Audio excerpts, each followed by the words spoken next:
teman-teman pemuda? Shalom. Mantap. Ada 2000 jiwa di Gemis Bethlehem hari ini. Dan ada beberapa teman-teman juga yang nggak bisa datang hari ini dan ikut via Zoom. Nggak apa-apa, nggak masalah. Jadinya kita tetap memuji memuliakan nama Tuhan bareng-bareng ya teman-teman. Sebelum kita mulai ibadah kita, saya undang dulu kita berdiri. Ada lagu sekolah minggu.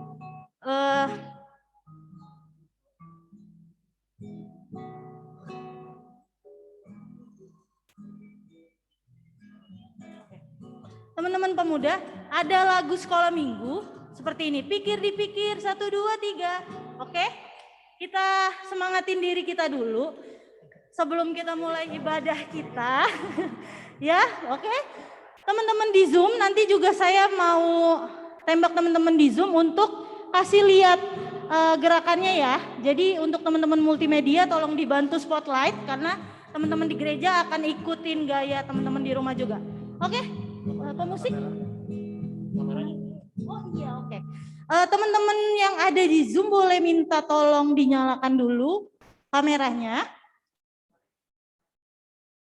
Ya, ada Angel, lalu ada Rili, ada Fani, ada Iin dan ada Ririn. Boleh minta tolong dinyalakan dulu kameranya.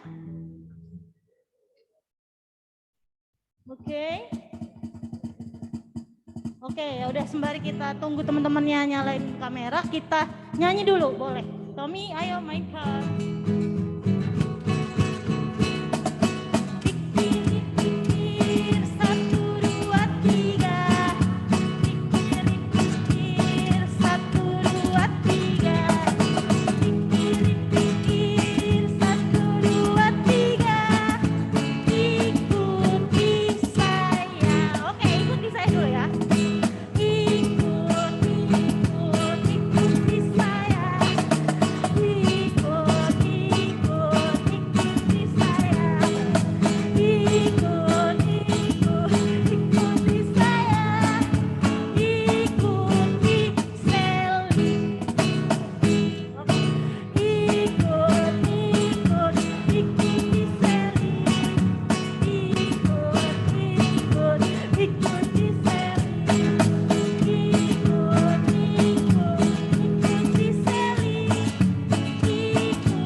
Lagi yang ada di gereja. Terima kasih buat teman-teman juga yang ada di Zoom. Karena tadi tidak ada beberapa yang belum nyalain kameranya, jadi nggak saya tunjuk ya. Oke, sudah semangat teman-teman semua? Kurang, sudah semangat teman-teman semua? Oke, mantap. Kita akan mulai ibadah kita pada sore hari ini. Sebelumnya saya akan membacakan pokok-pokok doa kita pada sore hari ini. Yang pertama, syukur ketambahan usia dari teman kita, Saudari Salsa, pada tanggal 12 September 2021. Lalu yang kedua, pemulihan Indonesia dan dunia dari virus COVID-19. Yang ketiga, pemulihan Anggi dan Neng Iya dari sakit dan pasca operasi. Yang keempat, pencarian pekerjaan dan pekerjaan pemuda-pemudi. Yang kelima, jodoh pemuda-pemudi. Yang keenam, pelayanan pemuda sehingga semakin baik. Ketujuh, pelayanan gereja Gemis Bethlehem semakin menjangkau seluruh jemaat. Dan yang terakhir, pemimpin negara Indonesia dan kesejahteraan bangsa Indonesia. Kita akan mulai ibadah kita, dan ibadah kita akan dipimpin oleh Bapak Pendeta Jels Stepanggulu STH. Sebelumnya kita bersaat teduh sejenak.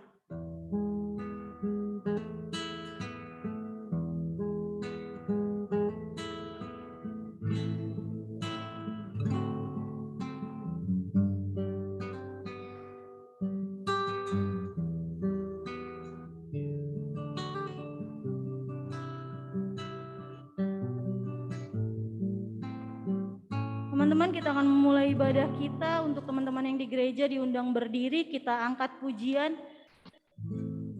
dari PKJ 22 ayat yang pertama, marilah kita siapkan hati kita.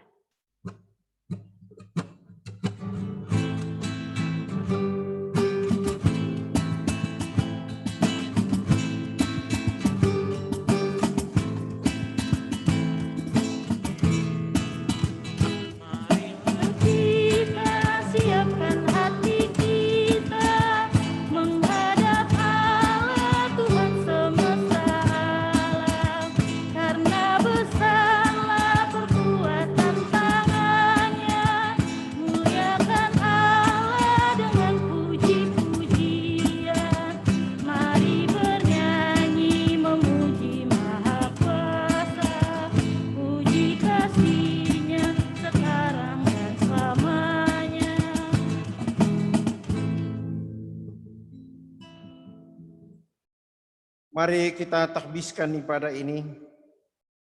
Pertolongan kepada kita adalah di dalam nama Tuhan yang telah membuat langit dan bumi, yang tetap setia untuk selama-lamanya dan tidak pernah meninggalkan perbuatan tangannya.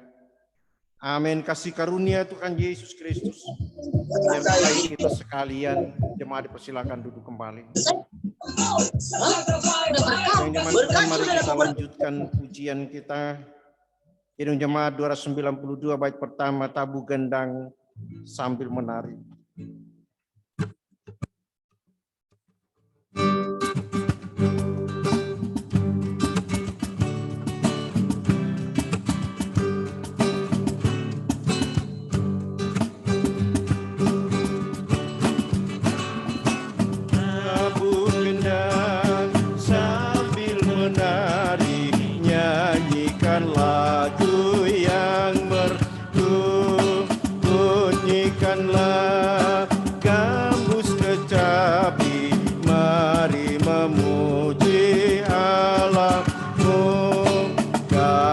Besar yang agung benar telah dilakukannya terhadap umatnya.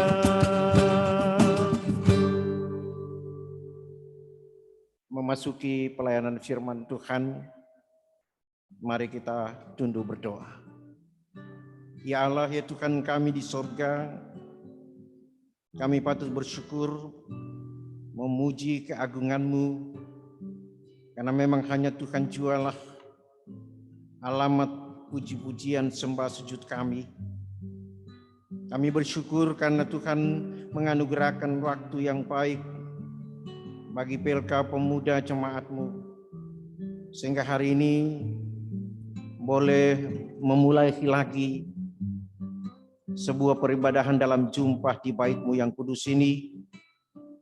Kendati pun masih ada orang-orang yang kami cintai, kasihi, masih mereka mengikuti dari rumah masing-masing. Tetapi sungguhnya ini tidak akan pernah menciutkan kerinduan kami yang tulus berjumpa, mengagungkan, memuliakan nama-Mu. Tuhan Bapa di sorga, di tengah jumpa mengawali peribadahan di bait-Mu yang kudus ini, sore hari ini kami akan memahami sebagian isi firman-Mu. Karena itu ya Allah, hadirlah Engkau dengan kuasa-Mu baik bagi kami semua yang ada di bait-Mu yang kudus ini maupun teman-teman kami yang ada di rumah masing-masing. Kuasai hati kami dengan Roh Kudus-Mu sehingga firman-Mu yang sebentar kami akan percakapkan bersama-sama, kami mampu memahami, menghayati makna terdalam dari firman ini untuk sebuah panggilan dan tanggung jawab iman yang Tuhan percayakan bagi kami semua secara khusus hamba-Hamba-Mu sebagai generasi muda gereja. Terima kasih Tuhan. Bersabdalah bagi kami sedia mendengarkan-Mu. Dalam Kristus firman hidup itu, dipersembahkan doa ini kepadamu. Amin. Adik-adik sekalian, baik di bait Tuhan yang kudus ini maupun di rumah, sore hari ini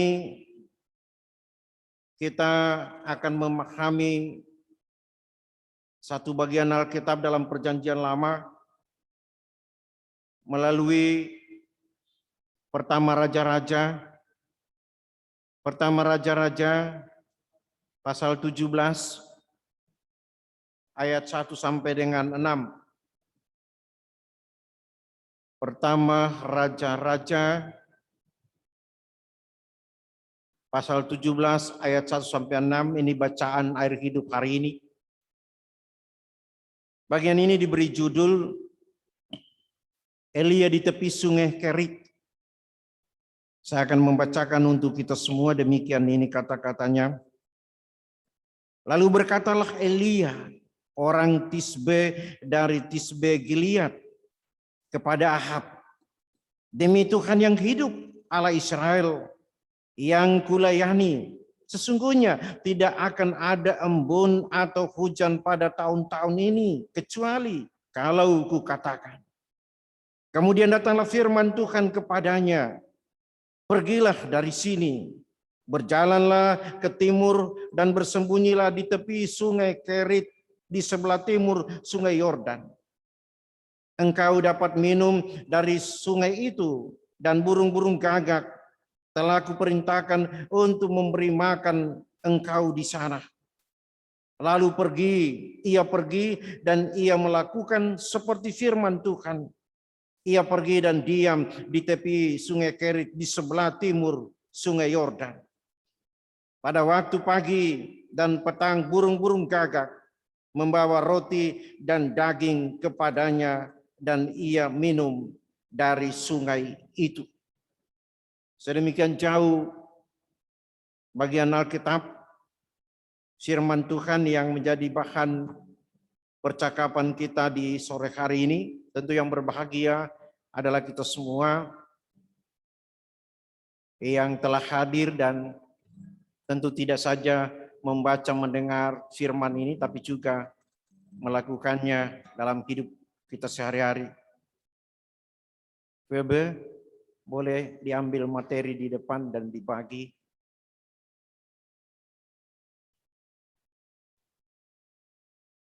Minta maaf yang di rumah tentu tidak mendapatkan bagian lembar kertas.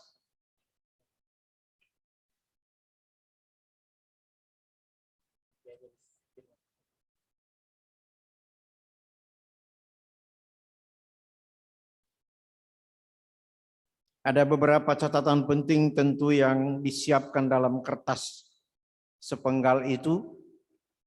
Mudah-mudahan bisa memotivasi kita, menghantar kita untuk sejenak kita ada dalam percakapan pemahaman Alkitab bagian ini. Kalau sudah semua menerima, mari kita mengikuti pengantar ini. Yang pertama, adik-adik sekalian, bicara tentang hujan dan panas, banjir dan kekeringan, tentu bagi kita semua sungguh tidak asing lagi. Sebab pasti kita semua pun telah mengalami, merasakan sendiri bagaimana kesulitan bahkan penderitaan ketika kedua keadaan itu terjadi dan diperhadapkan kepada kita.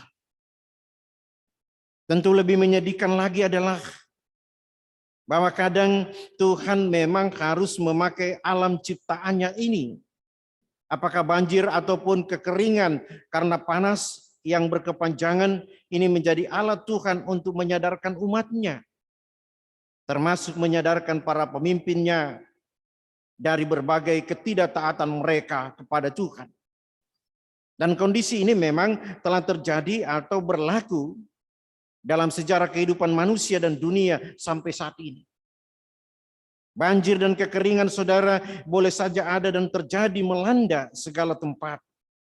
Namun berkat Tuhan tidaklah bergantung kepada situasi. Bahwa di tengah kekeringan sekalipun, bila semua orang mengalami kesukaran dan penderitaan, namun bagi Elia nabinya, justru di sana ia mengalami dan merasakan bagaimana ajaibnya kebaikan dan kemurahan Tuhan. Perhatikan ayat yang ke-6. Itu yang pertama. Yang kedua, bagian Alkitab pertama Raja-Raja 17 ayat 1 sampai dengan 6, dan secara khusus memperhatikan nats ayat yang keempat dan 6, ini dengan sangat jelas sekali merupakan jaminan yang pasti dari Allah, sang pemberi perintah. Dan bagian ini merupakan lanjutan dari perikop sebelumnya tentang bagaimana kondisi kehidupan Israel umatnya, dan secara khusus Ahab sebagai raja Israel yang disebut dengan sangat tegas bahwa Ahab ini telah melakukan apa yang jahat di mata Tuhan. Lebih daripada semua orang, termasuk semua pemimpin yang telah mendahuluinya. Karena dosa dan kejahatan Ahab dan umatnya ini, maka Allah haruslah memerintahkan Elia nabinya untuk menyampaikan firman Tuhan sebagaimana dalam ayatnya yang pertama. Jadi kalau ayat pertama dikatakan, lalu berkatalah Elia orang Tisbe dari Tisbe Gilead kepada Ahab, demi Tuhan yang hidup, Allah Israel yang kulayani, sesungguhnya tidak akan ada embun atau hujan pada tahun-tahun ini, kecuali kalau ku katakan. Dan karena teguran dan peringatan Tuhan melalui firman-Nya itu, maka kemudian terjadilah kondisi kekeringan yang sangat luar biasa harus melanda negeri ini. Disebutkan selama 3,5 tahun, cukup lama, saudara. Dan memang kehidupan umat dan bangsa ini benar-benar sangat memprihatinkan. Dan Elia saat itu, karena teguran dan peringatan firman Tuhan, ia harus mendapatkan ancaman dari Raja Ahab. Yang ketiga, Elia sebagaimana arti namanya, Tuhan adalah Allahku. Di tengah ancaman Ahab, ia harus membuktikannya di tengah panggilan yang harus dihadapinya. Karena ancaman Ahab, Raja Israel itu, Elia oleh Tuhan haruslah disuruh untuk pergi bersembunyi di tepi sungai Kerit, yang artinya diasingkan dan atau disendirikan. Elia oleh Allah sebagaimana arti namanya yang sangat melekat itu, Tuhan adalah Allahku. Ia sesungguhnya tidak saja harus ditolong, tetapi ia dilindungi oleh Tuhan. Juga dipelihara, diberi minuman, jaminan yang pasti. Perhatikan ayatnya yang ke-6. Bahwa ia di tepi sungai Kerit tidak saja diasingkan, disendirikan, tetapi juga harus melihat bagaimana ajaibnya kasih dan kemurahan Tuhan yang harus membentuknya. Bahwa dalam kesendiriannya, Elia di sana diajar untuk terus hidup bergantung sepenuhnya hanya kepada Tuhan. Ini sedikit pengantar kepada kita sekalian. Ada dua pertanyaan kecil yang kiranya bisa memotivasi kita dalam percakapan bagian ini di sore hari ini. Termasuk mereka tentu yang dari rumah. Yang pertama, bagian ini merupakan alasan atau sebab resiko dari sebuah perintah dan pengutusan. Mau atau tidak mau haruslah diterima. Teguran dan peringatan Tuhan haruslah disampaikan Elia kepada umat Israel dan khususnya kepada Ahab. Apa menurut saudara-saudara adik sekalian yang telah membuat teguran dan peringatan Tuhan harus disampaikan oleh Elia nabinya kepada mereka ketika itu? Dan apa reaksi baliknya yang mereka tunjukkan? Itu yang pertama. Yang kedua, kekeringan dulu harus melanda kehidupan umat Israel umatnya. Dan terus menjadi ancaman kepada kita semua, gerejanya di dunia ini, bahwa kekeringan hidup ini masih akan terus ada dan terjadi bila dosa dan kejahatan tidak bisa manusia dan dunia hentikan. Menurut saudara adik-adik sekalian, apakah COVID-19 juga ini merupakan bagian dari teguran dan peringatan Tuhan kepada kita? Bila demikian pengakuan kita, maka apa yang harus kita lakukan untuk menyongsong hari esok? Mampukah saudara kita semua menjadi Elia di masa kini?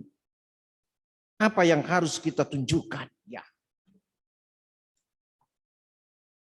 Mari kita tekuni kita lakukan.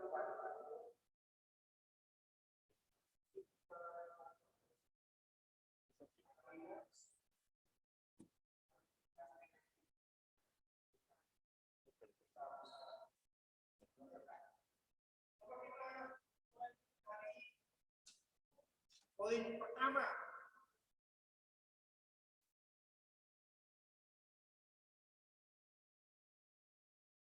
Apa menurut saudara, adik-adik sekalian, yang telah membuat teguran peringatan Tuhan ini harus sampaikan Elia nabinya kepada mereka? Itu dulu. Apa yang membuat mendorong Tuhan harus memerintahkan atau menyuruh seorang Elia nabinya untuk menyampaikan peringatan dan teguran itu?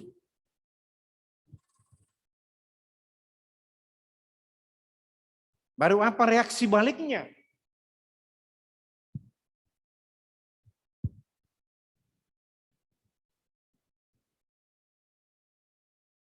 Bolehkah mulai dari ketua PLK Pemuda dulu, karena ini perjumpaan pertama di gereja. Ya Pak. Mungkin PA juga baru pertama lagi karena kita baru ini ketemu. Silakan. Ya Pak.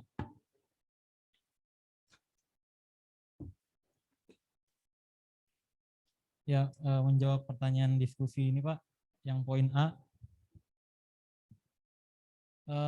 Apa menurut saudara-saudara yang telah membuat teguran dan peringatan Tuhan harus disampaikan oleh Elia nabinya kepada mereka, dan apa reaksi baliknya yang mereka tunjukkan? Ya, kalau dari penjelasan di pengantar ini Pak, mungkin apa yang membuat teguran ini harus disampaikan itu karena ketidaktaatan yang sudah berlangsung Pak. Dari di sini tulis dari zamannya Raja Ahab, baru raja-raja sebelumnya juga terjadi ketidaktaatan yang tidak menyenangkan hati Tuhan. Terjadi ketidaktaatan kepada Tuhan. Masih ada lagi? Jadi kalau bagian pasal 17 ayat 1 sampai dengan 6 ini secara khusus memang menunjukkan risiko dari sebuah perintah pengutusan untuk menyampaikan peringatan itu tentu kepada Elia. Sekarang yang mau disampaikan oleh kita adalah alasan mengapa. Mengapa Elia Nabi Tuhan itu harus disuruh oleh Tuhan kepada umat dan bangsa Israel dan secara khusus kepada seorang Ahab. Saya kira kita bisa melihat di bagian sebelumnya karena ini memang tidak berdiri sendiri. Ya. 6 ayat ini merupakan risiko atau hal yang harus diterima oleh seorang Elia karena perintah. Bolehkah diceritakan kira-kira alasan yang sangat, kalau tadi semua sampaikan karena ketidaktaatan.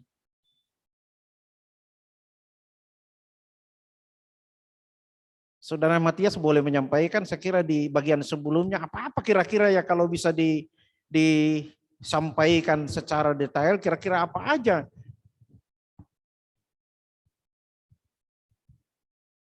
Ya, kalau misalnya menurut saya ini melihat dari bangsa Israel yang adalah bangsa pilihan Tuhan, Pak. Yang pertama, karena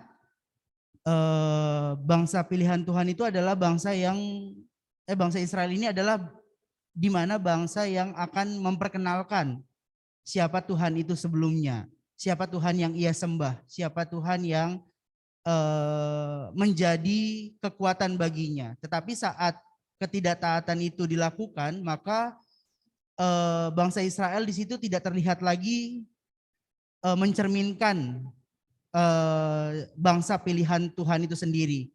Dan Nabi Elia pasti di situ diperintahkan oleh Tuhan untuk menyampaikan hal tersebut sehingga bangsa Israel ini seharusnya untuk kembali lagi ke ketaatannya kepada Tuhan. Tetapi ternyata kalau kita lihat terjadi kekeringan dan sebagainya, itu semua karena memang ketidaktaatan bangsa Israel kepada Tuhan. Itu menurut saya pribadi, Iya. Pak. Masih ada lagi?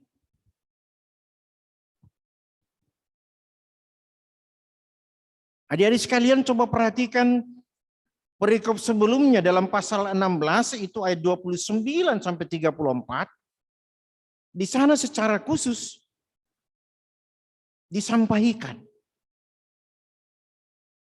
selain ketidaktaatan umat dan bangsa Israel,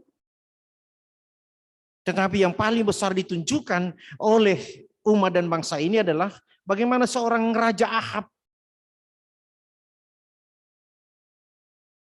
Ahab disebutkan bukan hanya sekedar tidak taat bersama umat Israel, tetapi ia disebut sebagai seorang raja yang telah menyembah Baal. Disebutkan juga bahwa dia adalah termasuk seorang raja yang paling jahat kalau dibandingkan dengan raja-raja sebelumnya. Ia juga dikatakan dalam perikop sebelumnya bahwa ia pun sempat mengambil Izebel menjadi istrinya, anak dari seorang raja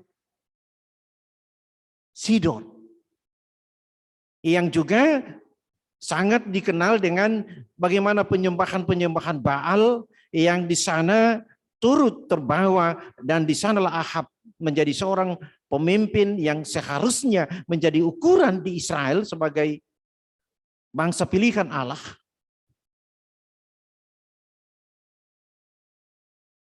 Justru disitulah menjadi panutan. Raja adalah yang pertama-tama yang harus menunjukkan bagaimana sikap keteladanan bagi umat dan bangsa Israel.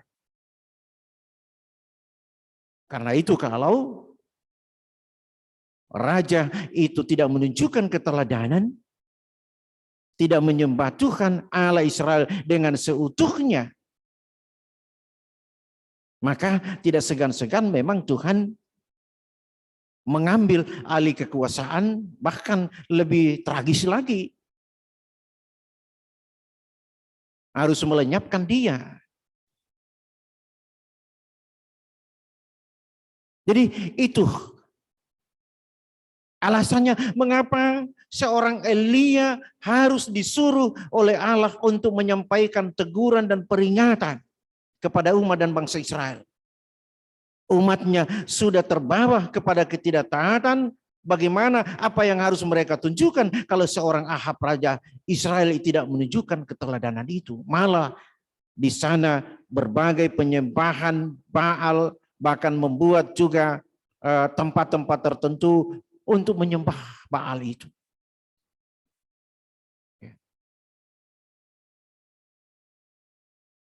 Itu kondisi utama.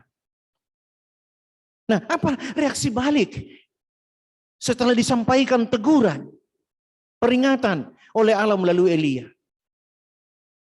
Ada reaksi balik yang adik-adik sekalian bisa lihat di situ?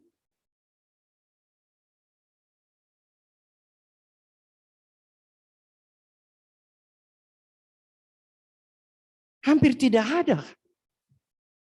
Yang diharapkan adalah kembali kepada hakikat keisraelan yang menjadi umat pilihan Allah.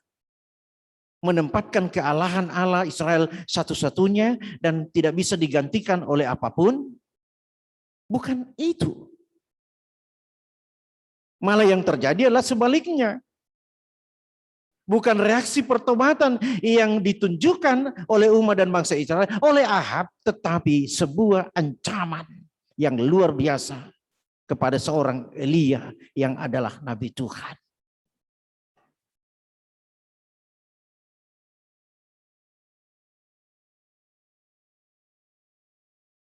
Setuju nggak kalau seperti itu disampaikan? Sekarang Elia diperhadapkan dengan sebuah ancaman karena penugasan, karena perintah dari Allah Israel untuk menyampaikan teguran itu, peringatan itu kepada umat dan bangsa Israel dan bahkan kepada Ahab itu sendiri.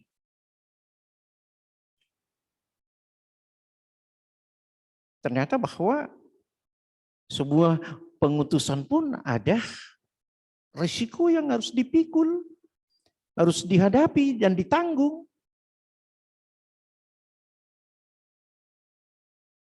Karena itu kepada majelis jemaat secara khusus juga disampaikan dalam penggembalaan. Ingat, menjadi hamba dan pelayan, menjadi utusan Tuhan dalam jabatan-jabatan pelayanan khusus, maka ada risiko yang harus dihadapi.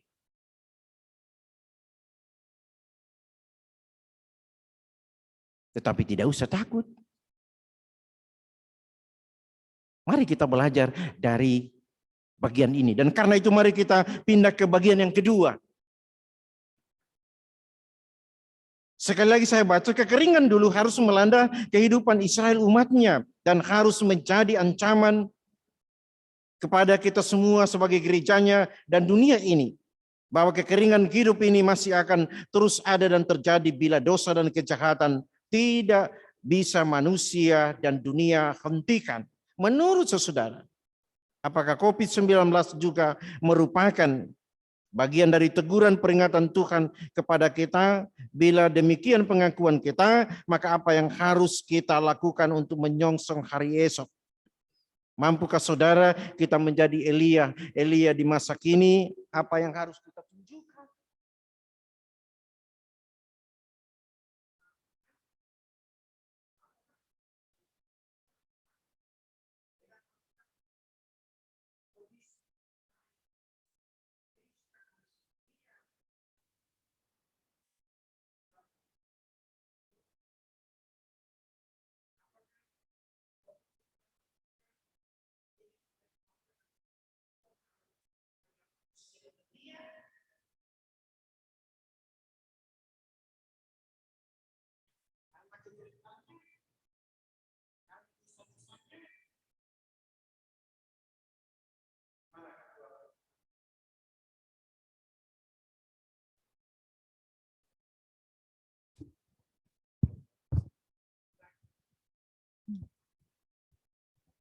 Setuju nggak kalau itu COVID juga teguran?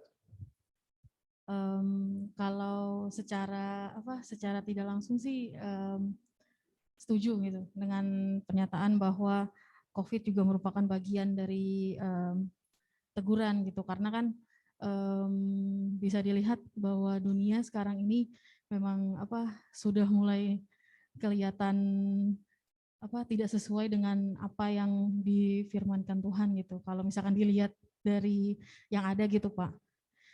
Nah, lalu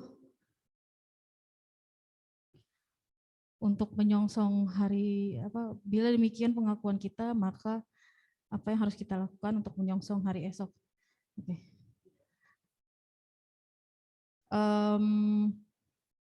Untuk itu memang harus kita harus lebih berbuat baik sih Pak, lebih percaya kepada Tuhan gitu, mendekatkan diri kepada Tuhan, ya gitu.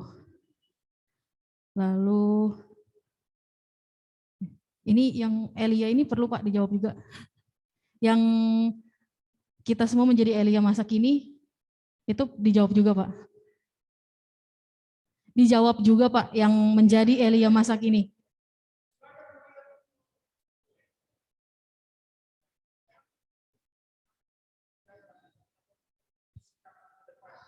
Oh gitu, ya. Oke.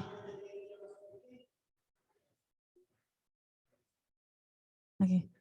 Kalau dalam konteks ini kan yang dimaksud, maksudnya yang dibahas ini adalah dalam konteks COVID-19 ya.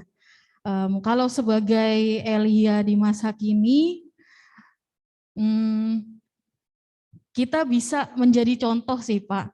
Maksudnya contoh bagaimana saat ini kan di mana-mana sangat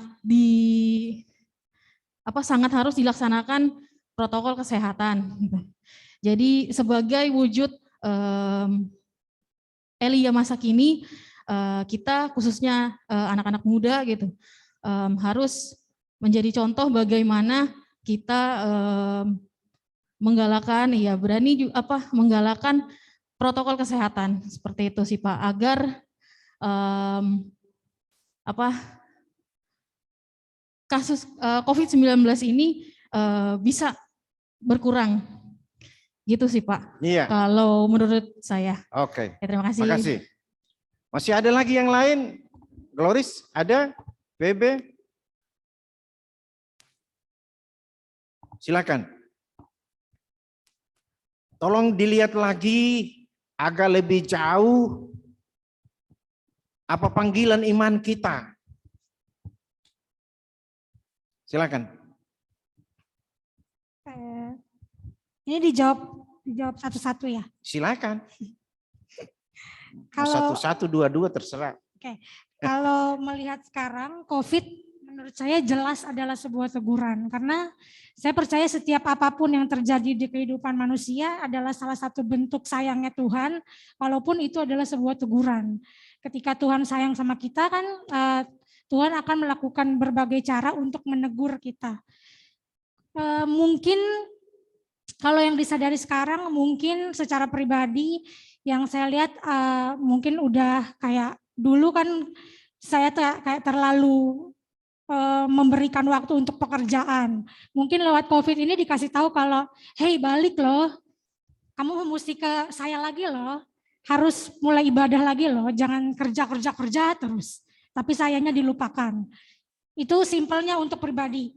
Ada waktu untuk Tuhan. Ya. Si ada lagi? Sama kalau untuk menjadi Elia di masa kini sih hampir sama kayak Uci. Kalau secara manusia melihat Elia kan adalah seorang yang sangat dikuduskan lah kasar gitu kan. Menjadi Elia yang mampu untuk menegur, kalau di posisi sekarang sesama manusia menegur kadang mungkin ada perasaan yang kayaknya nggak mampu deh. Karena antara yang ditegur dan yang menegur masih sama-sama melakukan sebuah kesalahan. Kalau secara manusia. Tapi ketika kita dipakai seperti Elia, itu pasti ada saat di mana Tuhan mampukan kita untuk menegur. Walaupun kita memiliki kesalahan yang sama. Sama kayak yang dibilang Uci tadi, kalau untuk kondisi COVID, mungkin bisa menjadi contoh adalah dengan misalnya keluar pakai masker terus. Kalau ada teman yang nggak pakai masker, ya tegurlah dengan baik. Menjadi contoh sih benar. Kalau menurut saya setuju dengan Uci. Kalau untuk menjadi Elia ya di masa yang sekarang. Kemudian apa yang harus kita tunjukkan nantinya? Ya sebenarnya kan teguran yang Tuhan mau, reaksi kita adalah pertobatan. Pasti kan Tuhan maunya begitu ya. Ya yang sekarang ditunjukin adalah dengan sedikit demi sedikit melakukan apa yang Tuhan mau di hidup kita.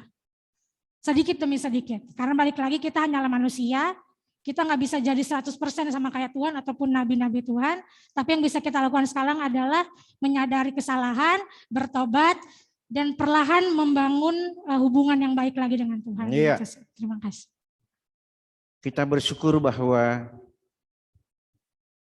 ada Ketua PLK Anak Mahanaim yang ada bersama kita.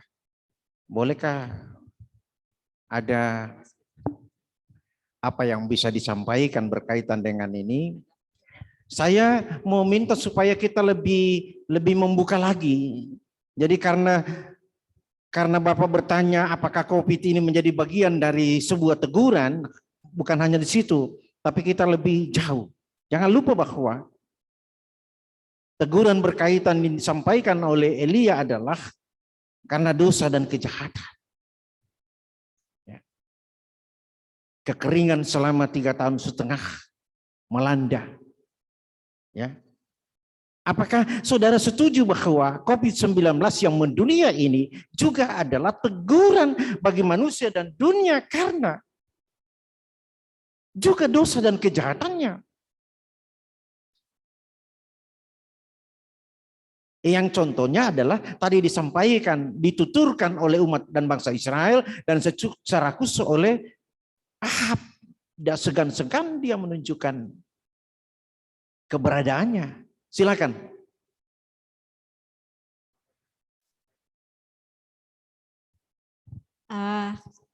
Kalau menurut saya setuju COVID-19 itu merupakan teguran atau peringatan karena sama seperti yang tadi Gloris bilang, segala sesuatu yang Tuhan izinkan terjadi itu semuanya baik, Pak.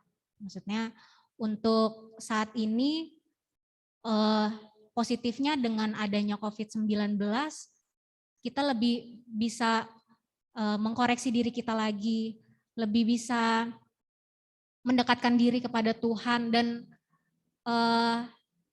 saya percaya rasa takut yang tercipta karena adanya COVID-19 ini justru membuat kita mendekatkan diri sama Tuhan, Pak. Karena dengan adanya rasa takut dan khawatir itu, kita sepenuhnya mengandalkan Tuhan. Gitu. Terus untuk apa yang harus kita lakukan untuk menyongsong hari esok, setuju lagi dengan tadi yang teman-teman sudah bilang, pertobatan, lebih mendekatkan diri sama Tuhan. Karena yang saya tangkap dari COVID-19 ini emang ini teguran buat saya secara pribadi atau orang-orang sekitar untuk lebih memperhatikan kesehatan pribadi masing-masing. Terus untuk mampukah saudara menjadi Elia-Elia di masa kini? Bila pakai kekuatan saya sendiri sih saya nggak mampu, Pak. Tapi ketika kita bersama Tuhan, pasti Tuhan akan mampukan. Itu aja. Terima kasih. Iya. Masih ada lagi? Silakan. Silakan. Yang di belakang. Shalom semuanya. Shalom. Kalau Bapak bilang tadi untuk perkembangan COVID, yang maksudnya dikategorikan perkembangan COVID itu benar gak sih teguran dari Tuhan? Kalau saya, menurut saya mempercayai bahwa segala sesuatu yang Tuhan izinkan pasti tidak pernah melukai anak-anaknya. Tetapi terkadang ada juga di sisi orang tua di mana kita kalau misalnya mau melihat anak kita mempunyai etika yang baik, mempunyai sifat yang baik, terkadang pengajaran itu ada positif dan negatifnya. Terkadang ada yang dimarahin baru juga dia baik. Ada juga yang dihalusin juga baik. Tapi ada yang dimarahin malah tambah berontak. Nah, kalau dilihat dari COVID sekarang, ada beberapa orang mempercayai, oh ini loh saatnya untuk mendekat Tuhan. Ada sebuah ketakutan juga di mana, oh iya ya, di rumah mau ngapain lagi? Pastinya online jadi lebih intim dengan Tuhan. Karena kan saya percaya juga kalau misalnya doa itu memang seperti curhat kepada Tuhan. Di mana kita semua tuh lega banget pada saat kita berdoa, Tuhan apa segala macam yang kita rasakan itu pada saat ada keintiman lepas semua. Terus juga ada ketakutan tapi malah menjauh dari Tuhan. Ada yang benar-benar berpikir bahwa ini cobaan dari Tuhan ini, Tuhan itu nggak sayang sama kita. Lalu juga ada yang namanya kesalahan dari manusia. Kenapa COVID timbul? Kenapa penyakit ini timbul? Karena kesalahan manusia yang ingin melebihi. Kalau kita lihat lagi dari kepintaran dan modernisasi. Memang perkembangan perlu. Tetapi juga kata Tuhan kan harus ingat selalu Tuhan. Jadi ada balance di situ. Tetapi terkadang banyak orang yang ingin melebihi dari Tuhan. Lalu juga ada yang namanya di COVID-19 kita terjadi krisis. Ada juga dua kubu di mana ternyata masih ada loh tuh orang-orang yang mau selamat bersama, tapi juga ada yang mau selamat sendiri. Selamat dengan Tuhan dan keluarga dan teman-teman dan orang-orang yang di sekelilingnya, tapi juga ada yang maunya selamat sendiri. Nah, kalau dipikir dengan melalui, harus gak sih menjadi Elia ya masa kini? Harus, Pak. Kalau misalnya kita tidak ada keintiman dengan Tuhan, siapa yang mau meneruskan pengajaran Tuhan? Tidak ada juga nanti perkembangan pendeta-pendeta muda seperti Pak Pendeta. Seperti itu. Itu dari saya sih. Iya, makasih. Saya kira sudah panjang lebar disampaikan dan kita bisa memaknainya sebenarnya. Ya, bicara COVID memang di mana-mana tidak semua orang harus menerima seperti apa itu COVID itu. Ada yang tidak percaya dan lain sebagainya, ya, sehingga mau divaksin gak mau. Ya. Sementara para pelaut kalau nggak divaksin nggak bisa berangkat. Ya. Vaksinnya juga ditentukan, yang mana itu ke Eropa lain, ke Arab juga lain, dan seterusnya. Nah, adik-adik sekalian, bisa saja setiap orang dengan praduga, dengan pemahaman, pengertian, memaknai sesuatu dengan berbeda-beda. Tetapi memang karena itu pada sore hari ini dalam pemahaman Alkitab kita bersama, saya coba menggiring kita. Apakah kita mampu coba memaknai COVID ini dalam kaitan dengan iman percaya kita, dalam kaitan dengan bagaimana dulu Elia harus menyampaikan teguran dan karena tidak mendengarkan teguran maka hadirlah kekeringan 3,5 tahun itu. Kita dapat membayangkan itu. Apakah itu sama dengan COVID yang dihadirkan? Tergantung kita bagaimana memaknai. Tetapi saya berharap dan adik-adik sekalian selama kurang lebih 2 tahun lebih ini dengan tidak ada persekutuan ibadah seperti ini, ibadah online dan lain sebagainya, memang kita semua baru belajar bagaimana beribadah di online yang selama ini tidak pernah, selalu harus ada di gereja, di tempat ibadah kelompok, pelka dan lain sebagainya, tiba-tiba harus stop. Harus dengan online. Pasti ada makna tersendiri selama kurang lebih 2 tahun ini kita belajar bagaimana berjumpa dengan Tuhan, memahami kehendak Tuhan. Dan karena itu sore ini Bapak menggiring kita untuk memahami bagaimana kuasa Tuhan itu, ya. Dan dari tadi setuju bahwa COVID juga adalah bagian dari teguran, dan kita memang harus mengakui. Dan memang setiap manusia tidak lepas dari apa yang disebut kekurangan dosanya. Dan karena itu setiap ibadah kita harus mengaku dosa dalam pikiran, perbuatan, dan lain sebagainya. Tidak ada manusia yang tanpa dosa.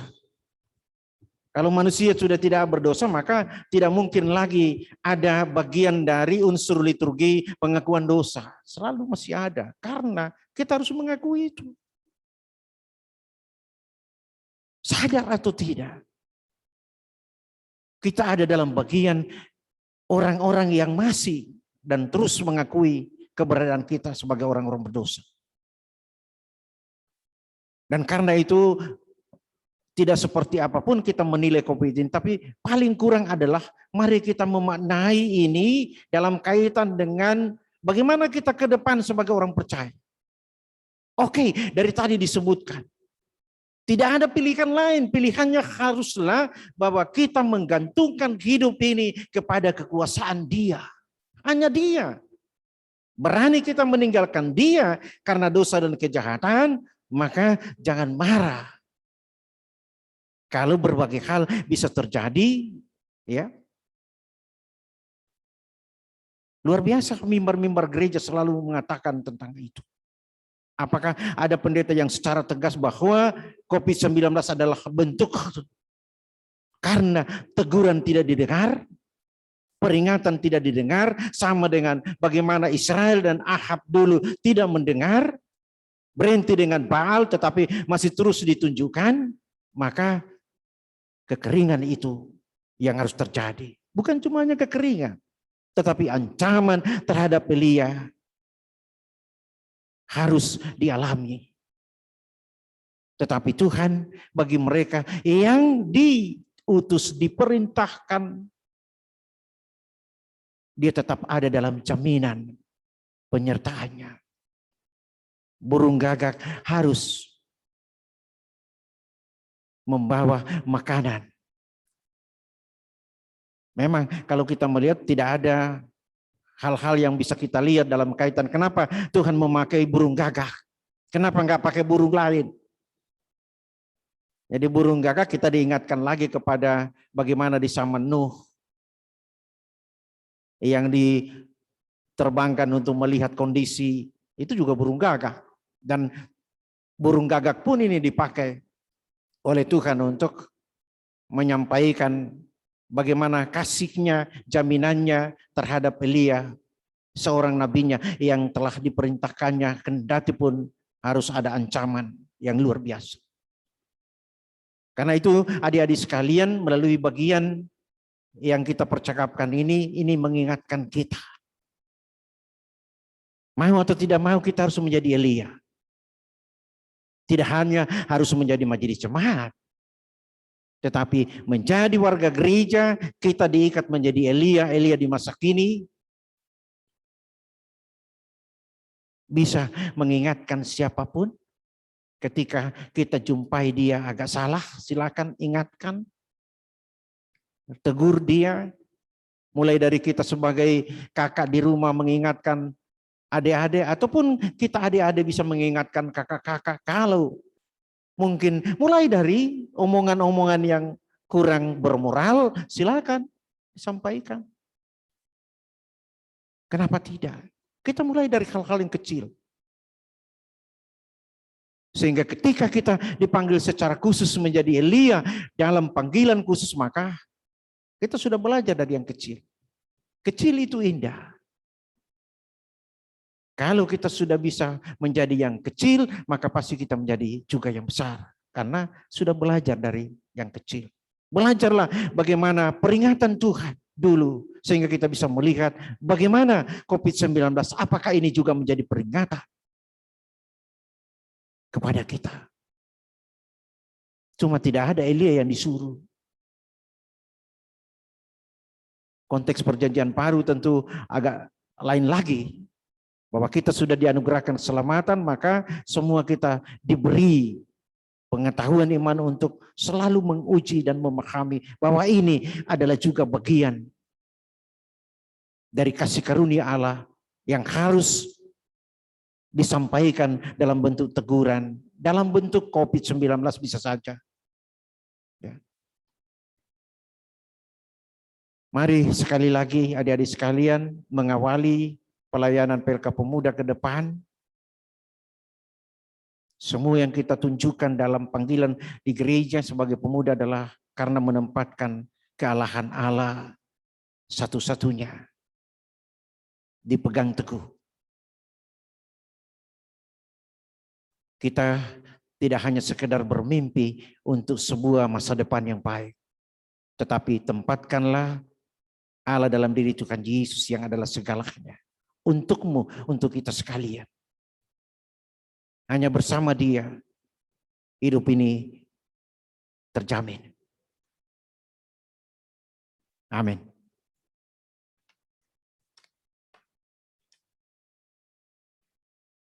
Mari kita sambut dengan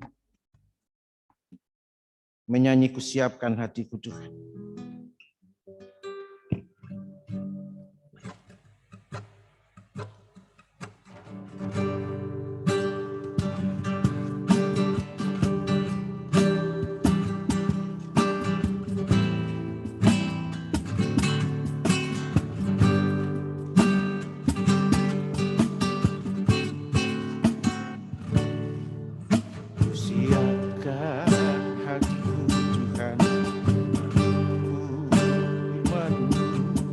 Saat ini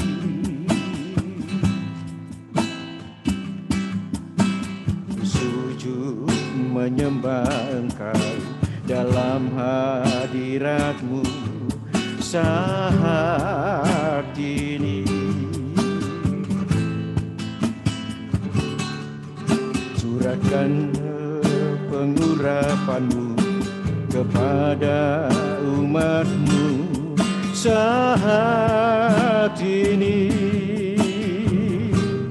Ku siapkan hatiku Tuhan, mendengar firman-Mu.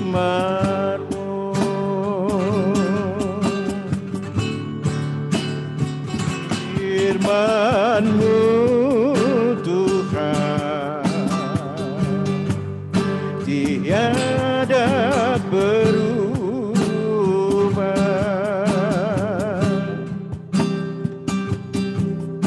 Sejak semulanya dan selama-lamanya tiada berubah.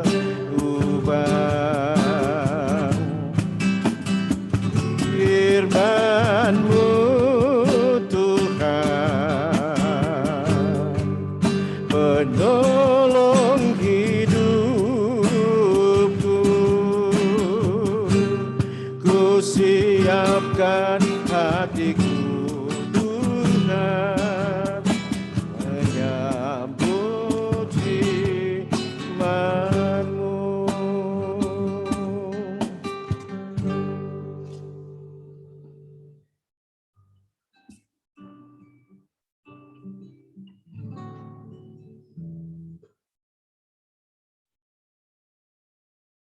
Sebelum kita masuk pelayanan persembahan, terima kasih untuk Bapak Pendeta Jels yang sudah membawakan firman yang luar biasa pada sore hari ini. Kiranya Tuhan Yesus memberkati setiap pelayanan Bapak Pendeta. Teman-teman pemuda, kita masuk dalam pelayanan persembahan. Adapun ayat firman Tuhan dari 2 Korintus 9 ayat 7.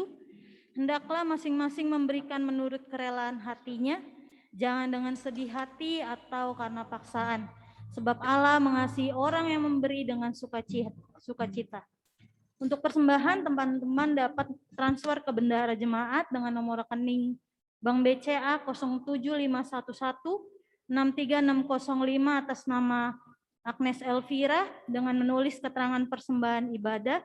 Dan untuk konfirmasi transfer persembahan lewat WA bendahara jemaat dengan nomor WhatsApp 0821 2380 2251 disertai foto atau screenshot tanda bukti transfer. Disediakan juga transfer melalui OVO ke bendahara PLK Pemuda atas nama Dea Patricia dengan nomor telepon 0895 0380 4232 atau bisa dengan scan barcode yang akan di-share melalui grup WhatsApp PLK Pemuda. Sementara persembahan dijalankan, kita angkat pujian dari NKB nomor 4 ayat 1 sampai dengan 2, nyanyikanlah dengan syukur.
Masuk dalam doa syukur dan persembahan kepada Bapak Pendeta, dipersilakan.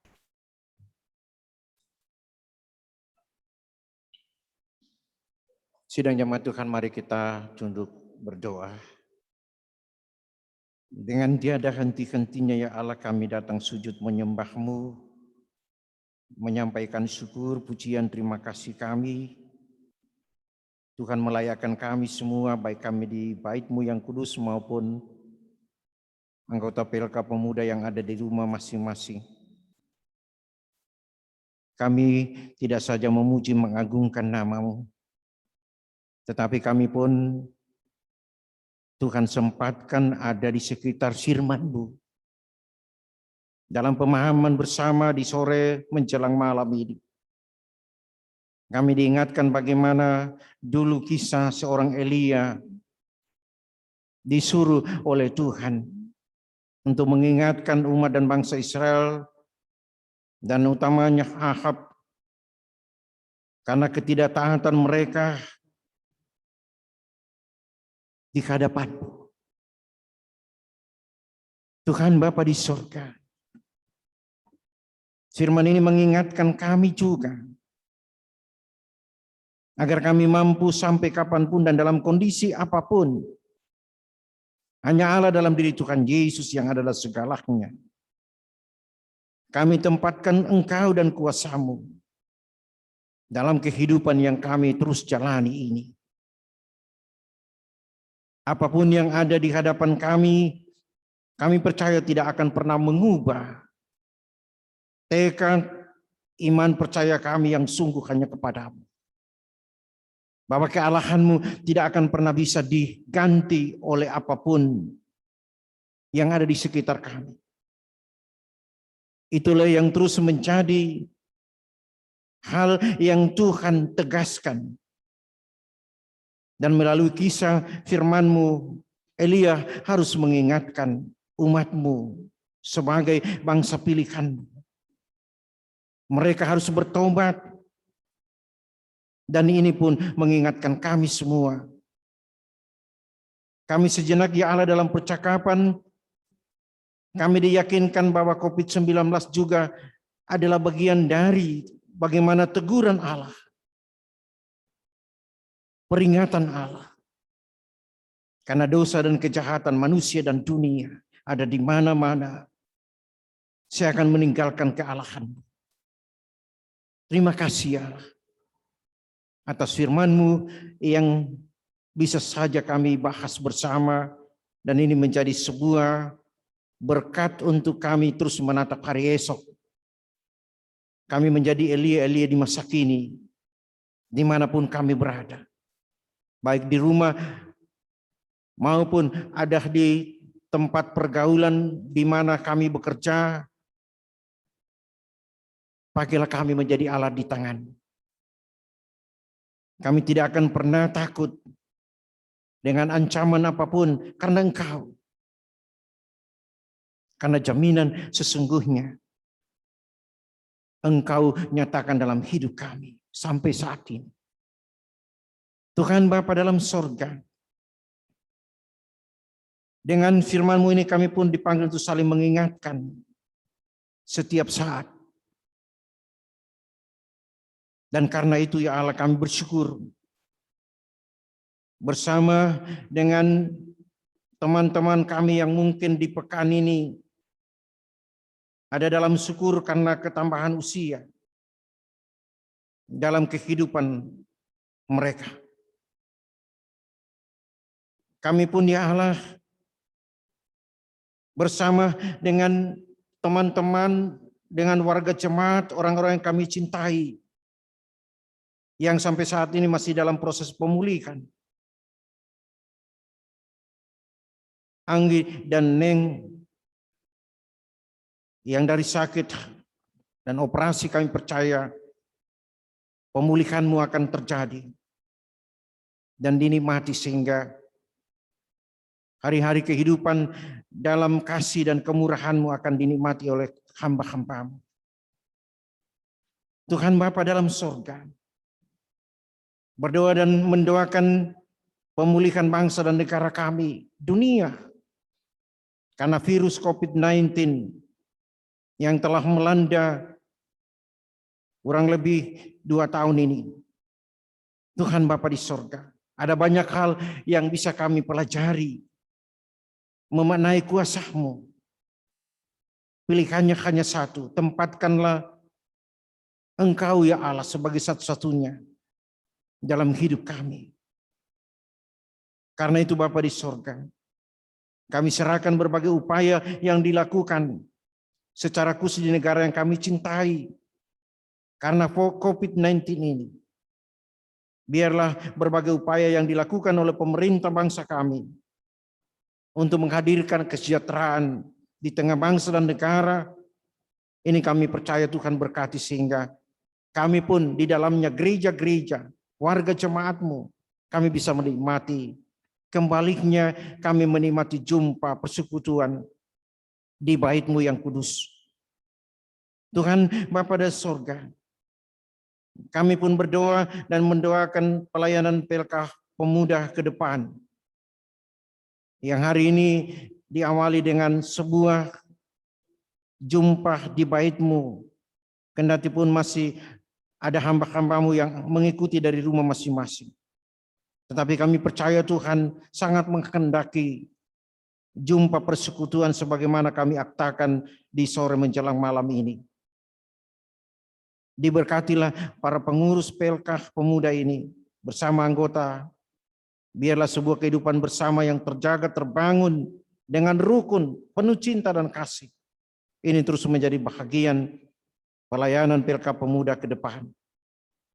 Berdoa dan menyerahkan hamba-hamba-Mu di masa muda dengan berbagai ikhtiar, baik mereka yang sementara bekerja atau mereka yang masih menantikan pekerjaan. Tuhan, bukalah tingkap-tingkap langit-Mu. Anugerahkanlah yang terbaik untuk hamba-hamba-Mu. Mereka generasi muda, keluarga dan generasi muda gereja jemaat-Mu. Kami percaya Tuhan tidak pernah mengecewakan mereka. Dengan waktu-Mu Engkau hadir dan menghadirkan kasih karunia-Mu kepada hamba-hamba-Mu. Ya Allah ya Tuhan kami, bagian dari masa muda mereka adalah mereka menantikan jodoh yang Tuhan anugerahkan. Karena itu pun kami berdoa sore hari ini, semuanya kami serahkan ke dalam tangan Engkau yang pasti akan memberi yang terbaik untuk menjadi pendamping hidup mereka sampai di masa tua. Anugerahkan semuanya sesuai dengan keinginan-Mu Tuhan bagi hamba-hamba-Mu sekalian. Kami menyerahkan pelayanan Jemaat Gemis Bethlehem ke depan hanya ke dalam tangan-Mu yang penuh rahmat. Diberkati semua majelis jemaat, sebuah hamba dan pelayan. Diberkati semua warga jemaat-Mu, dimanapun hamba-hamba-Mu berada. Terima kasih ya Allah. Saat ini kami bersyukur ketika kami bisa membawa lagi tanda syukur kami. Terima dan sambut persembahan ini ya Allah. agar berkenan menjadi bagian dari sebuah tanggung jawab pelayanan, baik di tengah jemaat maupun di resort bahkan di tingkat sinode. Ini kami semua dan sambut segalanya agar menjadi dupa yang berbau harum di hadapan. Terpuji namamu ya Allah kekal selama-lamanya. Ini doa dan syukur kami. Kami bawa hanya kepadamu dalam nama Tuhan Yesus yang selalu mengajar kami berdoa.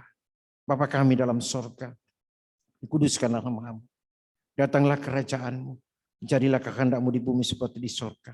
Berilah kami pada hari ini makanan kami secukupnya, dan ampunilah kami akan segala kesalahan kami, seperti kami juga ampun orang bersalah pada kami. Dan jangan bawa kami ke dalam pencobaan, tapi lepaskan kami daripada jahat, karena Engkau yang punya kerajaan, kuasa dan kemuliaan sampai selama-lamanya. Amin.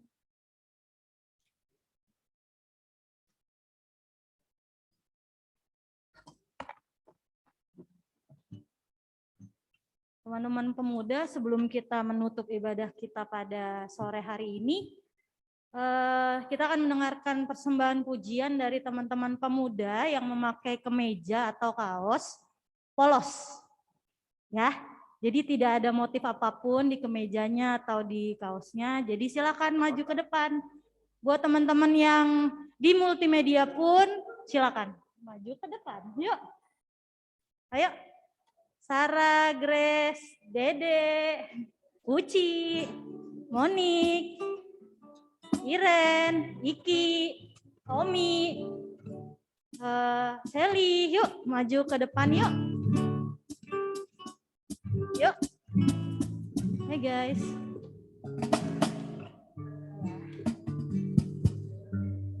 Oke, kalau begitu. Ya teman-teman yang di rumah, kita akan mendengarkan pujian dari teman-teman kita yang memakai kemeja polos hari ini. Silakan mau menyanyi apa?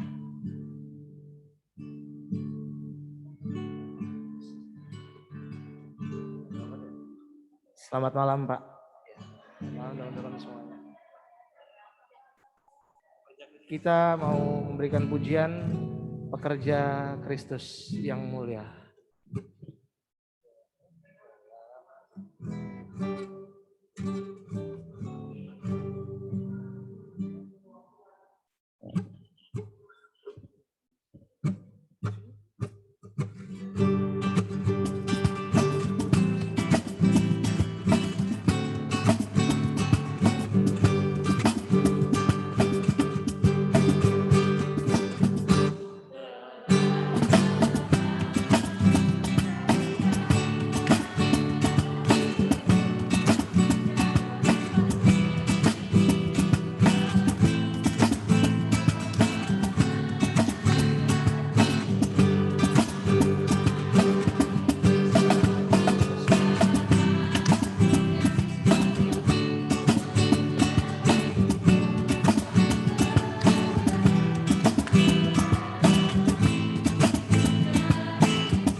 Terima kasih untuk teman-teman yang sudah memberikan pujian pada sore menjelang malam hari ini. Kita akan menutup ibadah kita pada sore hari ini. Diundang berdiri, kita angkat pujian dari NKB 200 ayat 1 dan 3 di jalan hidup yang lebar sempit.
Arahkanlah hatimu hanya kepada Allah. Kembalilah dalam perjuangan hidupmu dan terimalah berkat Tuhan. Allah sumber segala pengharapan dan kasih, memenuhi kamu dengan segala sukacita dan damai sejahtera menjadi milikmu hari ini sampai selama-lamanya. Amin. Bapa, Engkau sungguh baik.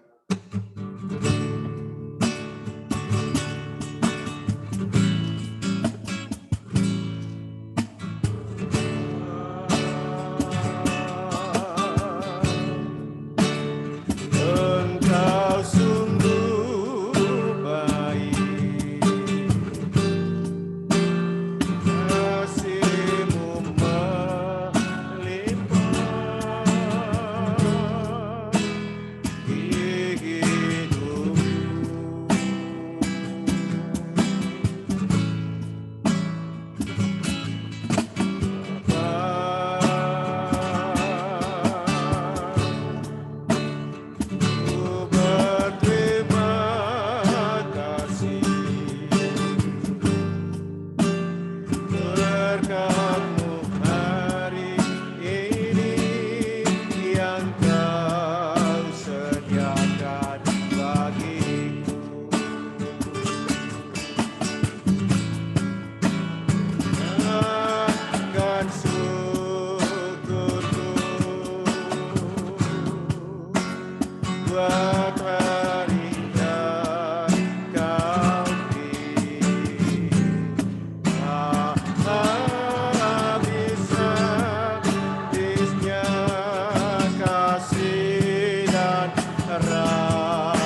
silakan duduk. Mari kita selesai.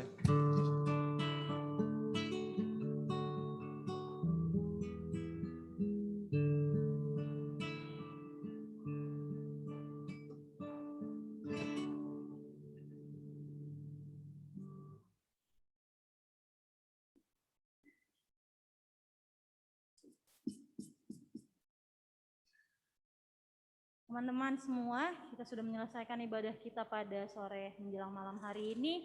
Terima kasih sekali lagi untuk Bapak Pendeta Jels Panggulu yang sudah memberikan firman pada sore menjelang malam hari ini. Dan terima kasih juga untuk teman-teman yang bertugas, teman-teman multimedia dan pemusik, terutama teman-teman pemuda yang sudah hadir pada hari ini di ibadah pemuda, baik melalui Zoom dan terkhusus hari ini langsung di gereja. Kiranya Tuhan Yesus memberkati, dan kita akan bertemu lagi di ibadah pemuda selanjutnya yang akan diinfokan nanti di grup. Dan ibadah kita selanjutnya melalui Zoom ya teman-teman. Oke. Sebelum kita berpisah dari tempat ini dan berpisah dari Zoom hari ini, kita foto dulu mungkin. Ya guys, ini oke. Gayanya boleh yang ada di sini, kameranya dari sini. Minang, boleh Nang? Oke, mantap. Oke Nang? Oke. Masuk ya. Teman-teman yang ada di Zoom boleh dinyalain kameranya. Angel, Salsa, terus ada Nena, ada Ririn. Yuk dinyalain dulu kameranya, ada Kakak Neng. Terus ada siapa lagi ini? Saya nggak ngelihat langsung banyak. Ada siapa? Ada Rio, Randy. Oh ya, Deborah, ayo dibuka dulu kameranya. Fani boleh, ayo dibuka dulu. Oke, mantap. Oke, sudah dibuka semua teman-teman yang di Zoom? Oke, kalau gitu udah siap ya? Siapa yang? Oke, saya yang hitung. Oke teman-teman, kita hitung ya. 1, 2, 3. Sekali lagi. Hah? Apa? Oh, majuan teman-teman yuk, majuan yuk dikit yuk. Oh iya, social distancing, betul. Oh, kelihatan nggak masuk semua nggak? Oh ya udah nggak apa-apa, nggak kelihatan katanya. Yang penting kena foto. Yuk, satu kali lagi yuk. Berdiri yuk guys. Ayo yang di pemuda nggak mau. Oh my God, berdiri lagi susah sekali ya. Yuk yang di belakang boleh berdiri ya guys. Iya. Iya, oke yang di belakang boleh berdiri biar kelihatan ya. Oke? Sudah siap multimedia? Oke, hitung lagi ya. 1, 2, 3. Oke. Terima kasih teman-teman pemuda semua. Kiranya Tuhan Yesus memberkati. Terima kasih juga teman-teman yang ada di Zoom. Tuhan Yesus memberkati, sampai ketemu lagi. Apa? Oh iya teman-teman jangan bubar dulu yang di gereja karena ada konsumsinya. Ya, yuk kita. Apa? Oh iya, dada dulu deh sama yang teman-teman yang di Zoom yuk. Nah, habis. Oke, teman-teman Zoom, konsumsinya di rumah masing-masing ya guys.